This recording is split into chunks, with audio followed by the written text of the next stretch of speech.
Well, I've finally made it here in Perth, in the CBD, and today I'm speaking at a massive mining company's. Yes, I saw you, mate, relax. They won't be there. I hope not. This is going to be so good. This company has offices all over the world, and their headquarters is here in Perth.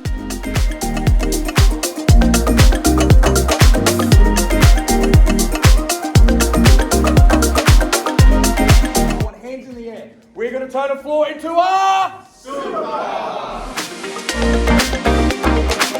Done and dusted for the lunch and learn. Now heading to Freo and check out my Uber drivers. Hey, Russell, Carly and Gabby. Hello, Gabby.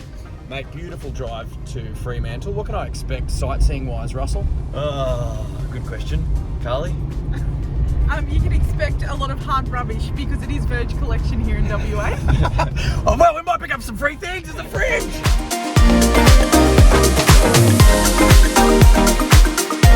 All right, I've made it to Tourette's camp here in Perth, and this is the second day. Last night I was exhausted. It's been really great getting to know some of the kids and parents living with Tourette syndrome here on the west coast of Australia. And one thing I've come to realize is that, you know, I see all these different kids in different parts of their journey living with Tourette syndrome. Some of them are a lot more confident with it. Some of them are far less confident and they're still hiding. Even though this is like the one place you're allowed to just completely unleash and go for it, they still are quite reserved because they're embarrassed. Living with Tourette syndrome can be really, really hard and really embarrassing.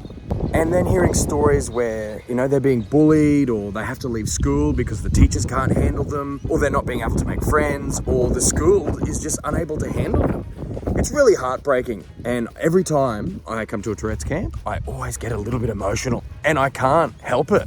Like, I'll just be talking to someone and all of a sudden I'll feel this, like, you know, the lump in your throat you feel really tight in your throat and then your eyes start watering and you're like, oh! But I just can't help it because I can see myself in these kids and I can see the pain that they're going through and I can see the suffering because I've been there before. And even though now, today, I'm never insecure about my tics, I'm never insecure about having Tourette's, and I simply don't care about how society views my tics when I do it in public. It takes a while to get there. It's taken me like many, many years. So I just see these kids and I see myself in them and it reminds me of when I struggled with it. And so, yeah, it makes me really emotional, hey? But it's always good watching these kids have fun and interact and go on the flying fox. That's a flying fox there. And enjoy themselves. It's awesome. This is an excellent campground here in Fremantle.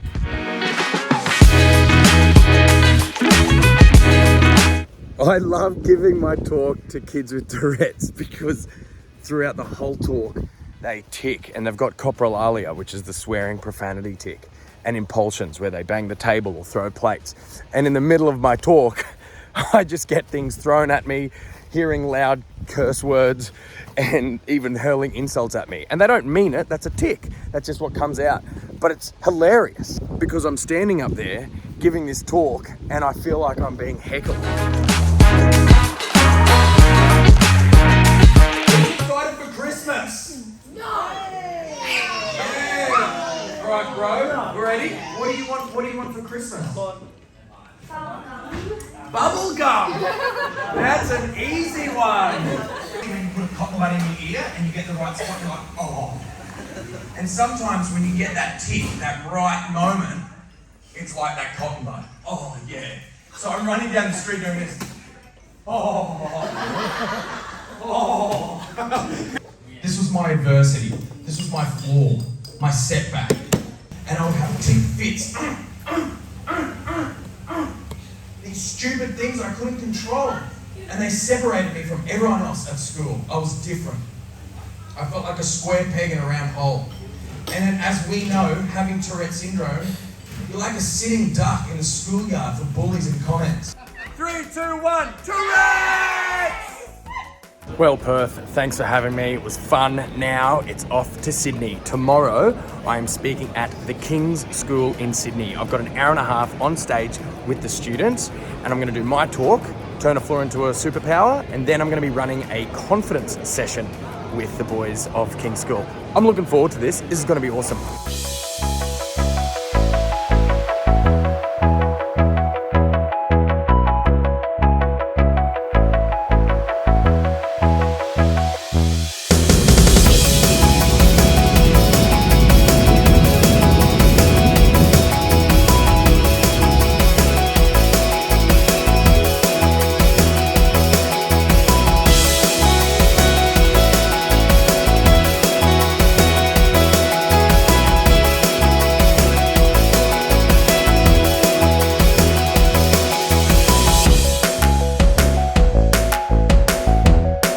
So in 30 minutes, this hall will be filled with students from the King's School.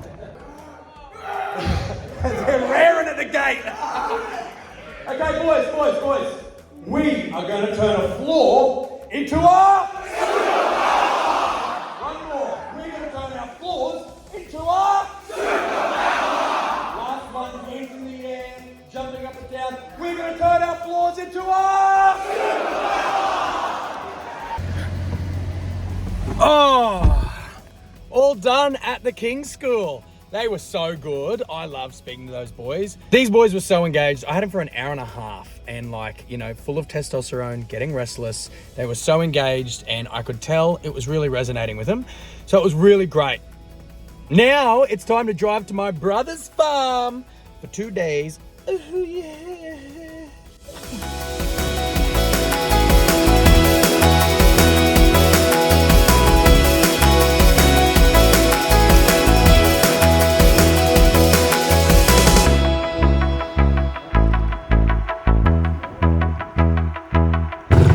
So I'm hanging out at my brother's farm on the central coast of New South Wales. It is so cool. In between talks, just hanging out on a motorbike, sleeping in. He's got a whole bunch of dogs and my brother's down here as well. So it's been like a bit of a weird family trip. It's only, having 3 brothers together happens like once every 2 years. Here I am at Hornsby South Public School. The kids are about to come in 20 minutes. I'm just having my 3rd coffee for the day because I was hanging out with my brothers for the last 3 days and we spoke a lot, stayed up late, talking each other's ears off and catching up. So now it's time to get energetic for the children. All done and dusted. Now I've got to fly home. I am absolutely exhausted. I've got a virtual talk tomorrow morning.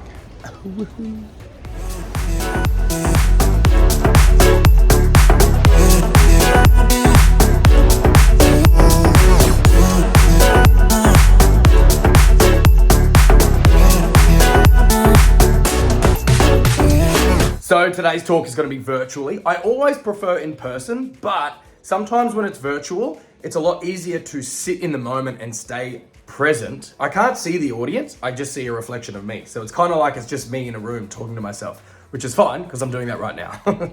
And I really enjoy the fact that I get to do it. Like my TV was on a moment ago, I was watching Friends. I'm about to jump on this Zoom talk in half an hour and then I go sit back down and watch Friends. I mean, where's the problem? Okay, Cab Road, everybody waving. All right, Cab Road, we are going to turn our floors into a... We're going to turn our floors into a... One more, we're going to turn our floors into a... Excellent work, guys, sitting down, great job. Well, the Superpower Tour last leg of 2022 has come to a close. If you have enjoyed following my journey, I'd love to hear where you are from, wherever in the world. The best thing about YouTube is everybody all over the world can view it. Where are you from? Some big updates coming for 2023. But before I close out 2022, I'm going in for an operation in the hospital to fix my hernias. That is gonna suck real lot. Yeah, I'm going to be high on opiates for the next couple of weeks because I've got 2 hernias that have actually been fixed before, but they need to fix them again. So I'm going to document my journey throughout all of that, which will be good. And then coming up in the next few weeks, I'm going to make a massive announcement about 2023 and me and my girlfriend and where we're going to be living. I can't say too much more. Stay tuned.